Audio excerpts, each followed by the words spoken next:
This may look like the coolest Echelon build you've ever seen, but after shooting it, we found some flaws that you may want to know about. Starting our way from top to bottom, the slide on this Springfield Echelon is just so smooth. The multiple Echelons that we have, they all feel amazing. With most striker-fired handguns, you're not going to get this level of smoothness or premium feel. And this is one thing that kind of goes overlooked that I really think you're going to notice when you shoot this handgun. Another really underrated thing on the slide is going to be the optic system. I think Springfield nailed it with this. It is a direct mount system that uses pins that rotate location.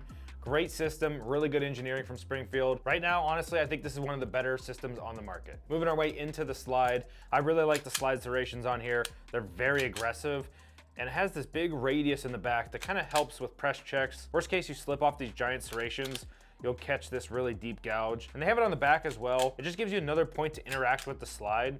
And honestly, I think it looks really good. Sitting on top of this slide, you have a nice 3-dot metal iron sight with a tritium vial in the front and back. So they are night sights. Probably one of the better sights I've seen come on an OEM handgun. And the last thing on the slide is it just has a low bore axis, which is gonna make it really comfortable to shoot. It's naturally gonna have less recoil, less reciprocating mass coming back over your hand. So honestly, I really like that they took this inspiration from Glock. Glock infamously has a low bore axis. Looks like Springfield did the same thing with the Echelon. It may seem like we're really hyping up this gun, but honestly, it seems like Springfield really listened to their customer base and they've thrown in all of these features that people have been asking for forever. And if you guys couldn't tell at this point, this is actually a compact slide sitting in a full-size frame. So what you're gonna get here is that difference in length. This is really common on our channel. We like to do a lot of integrated builds. With that, you have a compact Echelon slide with a compact Echelon barrel. We get this all the time in customer service. Guys think you need to run a full-size barrel in here. That is not the case. We just simply bought a Springfield Echelon compact and threw it in an Icarus Ace frame. With the barrel, there's not too much to say. It looks really good. It seems to be a pretty high quality barrel. On the front though, we are running the Herrington Arms HC-EC compensator. We designed this compensator to be as aggressive as humanly possible without sacrificing reliability.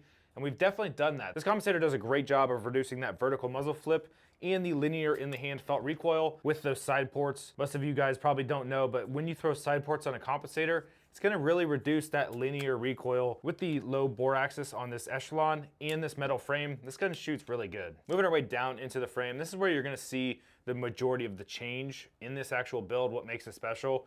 But with shooting, we found a couple things we don't like, and this is pretty much where all of my issues lie. With that being said though, there are a lot of great things this frame offers. For starters, it is aluminum, so it is gonna add a lot of weight to the build. You're gonna get away with a more aggressive grip texture, which is one of the things I really like about this frame. But first, let's take a look at all the features. So one thing that's not typical from most OEM frames, and that's why you see with this Icarus frame, is gonna be a thumb rest. This is a thumb rest for a right-handed shooter, so your support thumb that wraps around the gun can rest perfectly on there and kind of fight some of that muzzle flip. The more downward pressure you can apply on a handgun, the more force you can fight with that recoil. So this is gonna help with recoil reduction. I have found that it is pretty far forward and low for me, but I can get my thumb on there and fight some of that recoil. For new shooters, this is gonna be a great place for you to build a point of reference when doing dry fire or building that grip. One thing that is really noticeable on this frame is the beaver tail. It is extended and curls up. I don't like that it curls up. The aesthetic doesn't really do it for me, but it does extend out really nicely. You can see here it extends fully past my hand. This is gonna be really good for people like Jake who gets a nice high and tight grip, and you're gonna get slide bite that way. This frame comes out so far with this extended beaver tail, I really don't see a way you could get slide bite.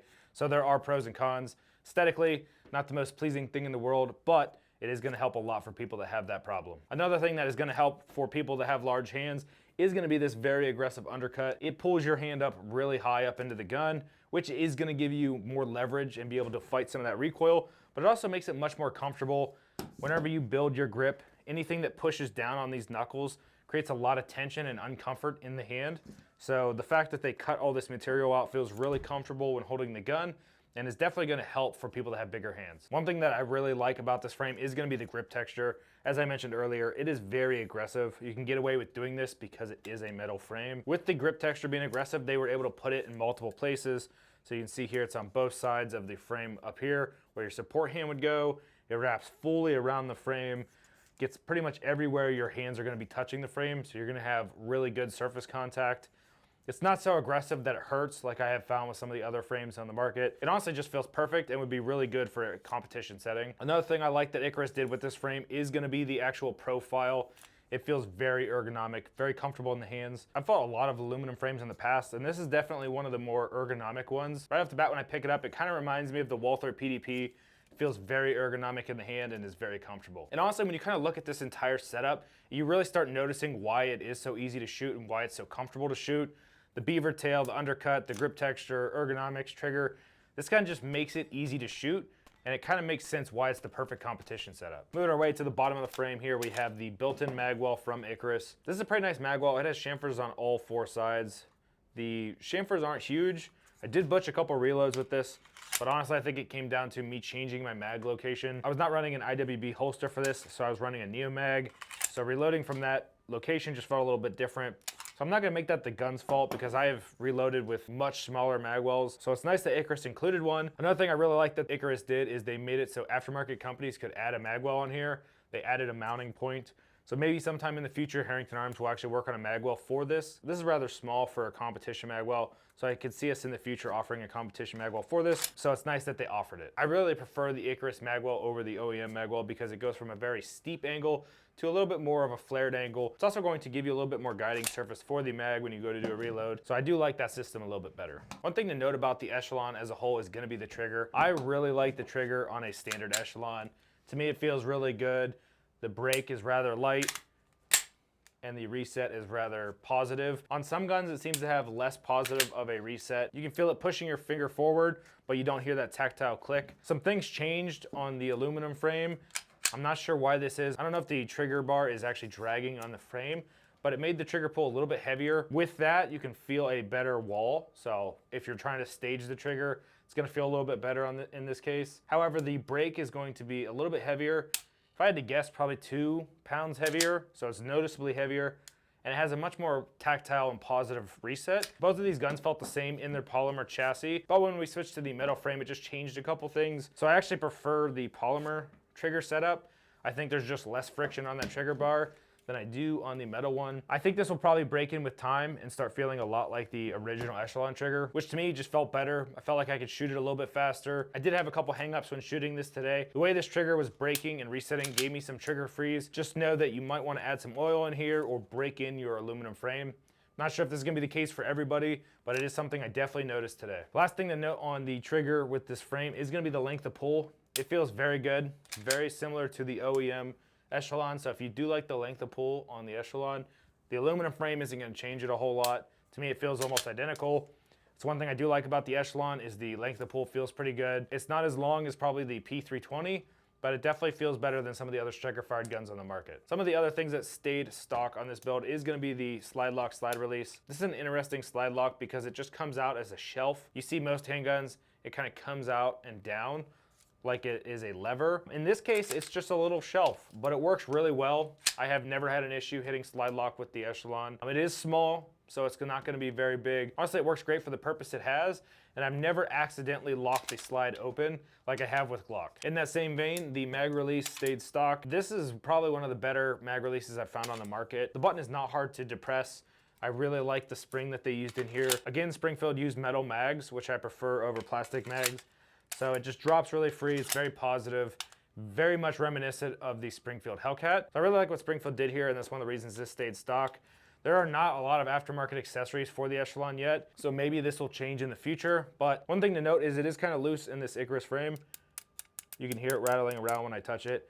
It doesn't do that on an OEM gun with the polymer. It's a lot tighter of a fit. So I don't know if Icarus oversized this for coating reasons, but if that's gonna drive you nuts like it does for me, then definitely keep that in mind. And the last thing that stayed stock on this build are going to be the mags. I really like their mags. The 17 round mag is nice. The base plate's not super crazy. And then they also give you this extended mag, which I really like as well. Herrington Arms is actually working on a mag extension for this. It's gonna be out in a couple months. It's nowhere near completion. But one thing that I do really like is that they offer this right off the rip. A lot of companies do not give this. So I really like that Springfield gave you the option to put a mag extension on it from factory. And the last accessory on this build is going to be the Streamlight TLR1 HLX. I've always been a huge fan of the Streamlight TLR1 HL. Now the HLX gives you 500 more lumens, which is a very big difference when it is dark out. We're actually gonna be doing a video comparison on weapon lights here in the future. So if you guys are interested in that kind of content, make sure you subscribe to see that video. A couple things that are different on the HLX is it loads batteries from the front now, which is a lot more convenient than in the back. And the switches are different. These are more of a digital switch with a very short throw. as compared to the TLR1 where it was a long throw switch. A little bit more analog in the way that it felt. I like both switches.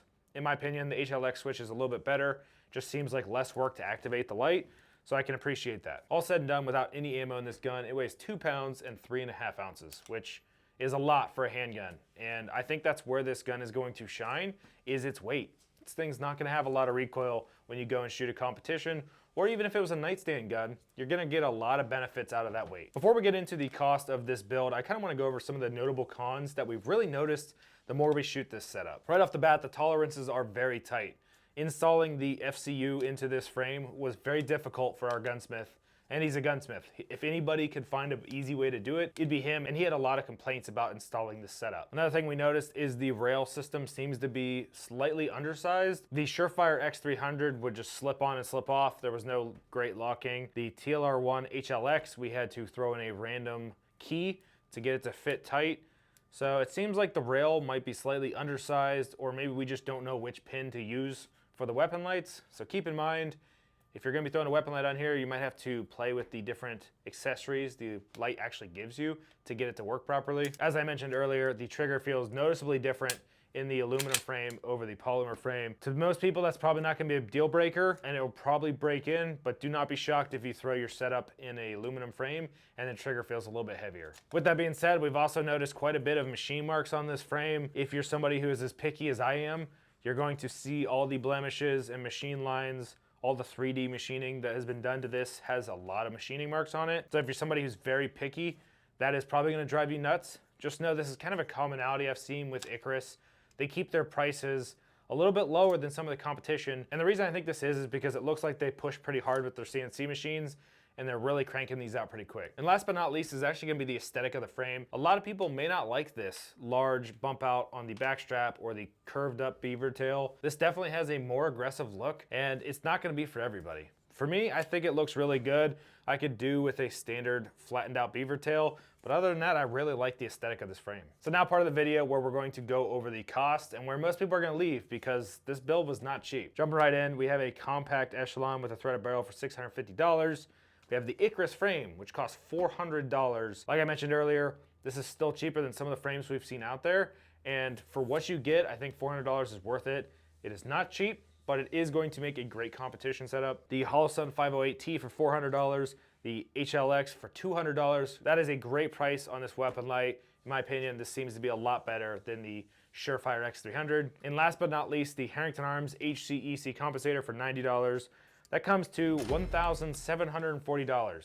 So this is a very expensive handgun, but if you're really looking to build a race gun on a budget, this is gonna be great. If you're not looking to build a 2011 race gun for competition and spend $10,000 on a gun, I think this is a great option. The low bore axis of the Echelon paired with a compensator and a heavy frame really give this a great recoil impulse and allows you to shoot really fast in a competition setup. So for $1,700, I think this would be a great little competition setup. Obviously, it's going to throw you in open, depending on what class you run. So keep that in mind when you build this. You're not gonna be able to go run carry optics or any of the more basic classes. This is gonna be running with $10,000 plus 2011s. I still think this gun can compete with very expensive 2011s, but obviously that is subject to your skill level. Looking at the price of this setup and comparing it to its big brother from Springfield, the Springfield Prodigy 2011, I would love to see how this stacks up to it in a competition setting. Obviously, there's gonna be pros and cons to both. This is gonna come in a little bit more, but it's gonna have that similar form factor that people are used to. Drop a comment down below if you guys are interested in seeing that video. Just so you guys know, I did rag on this frame a little bit, but I still think it's a great option. I think it has a lot of benefits, and obviously, it's on Herrington Arms' website. We would not sell it if I did not think this was a pretty cool little frame. So if you guys wanna check that out, check out harringtonarms.com. for this specific frame. While you're there, if you're interested, we also sell the Herrington Arms HCEC compensator on this build. If you guys are interested in this setup, but you don't want to spend $400 on an aluminum frame, I totally get it. We actually did a video, if you guys want to check that out here, where you can build this exact same setup in a polymer frame. Otherwise, if you guys enjoyed this video, we'd appreciate a like and subscribe. We'll see you next time.